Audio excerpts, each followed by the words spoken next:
Pavneet, you're 100% certain कि इसमें foreign hand ज़रूर है America. 100%. What gives you that kind of a Because I've been surety? observing Nepal, I've been visiting Nepal very frequently in the last almost 1 year.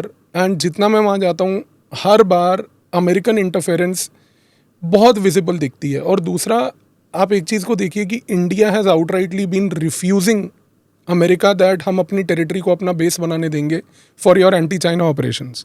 India historically ये गलती नेहरू के time पे कर चुका है.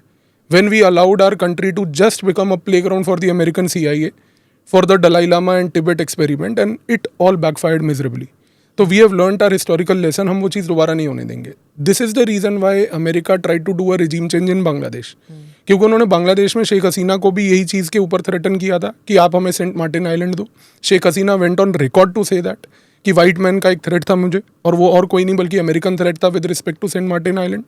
वहाँ से they wanted to give a message to India कि देखो अगर आप नहीं सुधरोगे अभी भी तो हम आपके यहाँ पर भी रेजिम को डिग्रेड करेंगे. बिकॉज देखो, बांग्लादेश में रेजिम चेंज करना ईजी है, इंडिया में रेजिम को डिग्रेड करना ईजी है.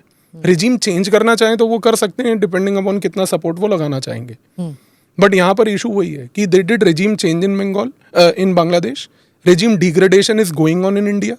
is going on? It's going on. It has not stopped. It started since 2023. It will stop in 2028. Why do you have 28 is the deadline. Why I give is because there are two events coming up. One is the caste census and the second is the delimitation. These are going to be the make break points for the entire regime degradation to regime change exercise in India. okay? There's a white t-shirt movement going on in India. Color revolution जो America का traditional है. They have already manufactured the yellow t-shirt movements. They have manufactured the red t-shirt movements. In India it's the white t-shirt movement. Everywhere it's being manufactured. So America का soul objective इस moment पे ये है कि मुझे China की periphery destabilise करनी है. मैं वियतनाम भी डिस्टेबलाइज करूंगा. जापान में भी उन्होंने देखिए क्या किया अभी हाल ही में, अब उनको नया ऑल्टरनेटिव रेजिम वहाँ पे रखना है. इसी तरीके से चाइना की पूरी पेरिफेरी को डिस्टेबलाइज करो. Korea also. And why is Trump trying to make good relations with Putin? उसका सिंपल रीजन ये है बिकॉज रशिया एंड चाइना में से they can not tackle both of them. They have to tackle one. So एक को neutralise करो Russia को, ताकि Russia remains a European power, and China को फिर फुल तरीके से टैकल करो आप.